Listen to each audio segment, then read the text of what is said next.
असं म्हणतात ना, प्रेम कितीही लपवलं तरी ते लपून राहत नाही। जोपर्यंत हा जिवंत राहील आपण दोघे भेटू शकत नाही। जर तुला वाटत असेल की आपण भेटावं तर आजच याला मार्गातून बाजूला कर। कविताचे हे शब्द ऐकून गुलजार घरातून शस्त्र घेऊन निघाला। अनैतिक संबंधाचा शेवट कधीही चांगला होत नाहीत असं म्हणतात। प्रेम कितीही लपवलं तरी ते लपून राहत नाहीत। पतीला पत्नीच्या अफेअरबद्दल समजलं पण तरीही त्याने मोठं मन दाखवून माफ केलं। पत्नीने पुन्हा फसवणूक करू नये म्हणून तिच्यासोबत थोडी कठोरता दाखवली। पती नेहमी तिच्यावर नजर ठेवू लागला। बायकोसोबत असं वागणं महागात पडेल याचा नवऱ्याला अंदाजही आला नाही।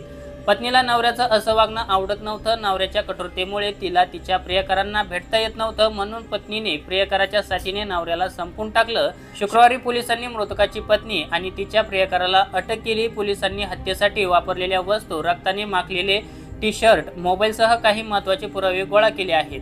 पतीच्या हत्येशिवाय पोलिसांना महिलेचे असं कांड समजले ते ऐकून पोलिसही हैराण झाले। उत्तर प्रदेश मथुरा येथील कोसिकाला गावचं हे धक्कादायक प्रकरण।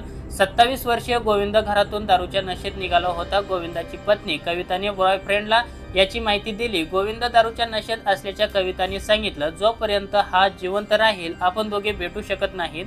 जर तुला वाटत असेल की आपण भेटावं तर आजच याला मार्गातून बाजूला कर। त्यानंतर गुलजार घरातून शस्त्र घेऊन निघाला। निर्जन स्थळी त्याने गोविंदावर वार करून त्याची हत्या केली।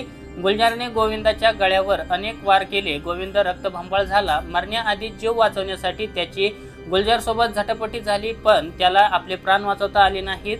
पोलीस चौकशीत समोर आलंय की मृत गोविंदाची पत्नी कविताचे गावातील गुंजार उर्फ गुलजारशी अनैतिक संबंध होते। नात्यात जो दीर लागतो त्याच्यासोबतही कविताचे संबंध होते। याच दीराने तिला मोबाईल फोन दिलेला होता।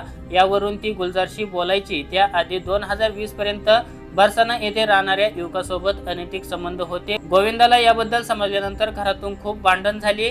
पोलीस ठाण्यापर्यंत विषय गेला। कविताने माफी मागितल्यानंतर विषय संपला। गुलजारबद्दल समजल्यानंतरही पतीने तिला माफ केलं परंतु ती तिथं थांबली नाही। त्यानंतर तिने आपल्या पतीला संपवलं।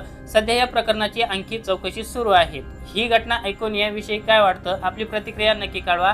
तुम्ही जर या YouTube चॅनलवरती पहिल्यांदा आला असाल तर चॅनलला सबस्क्राईब करून बेल आयकॉनवरती प्रेस करा आणि येणाऱ्या अशाच नवनवीन व्हिडिओचे नोटिफिकेशन मिळवा। धन्यवाद।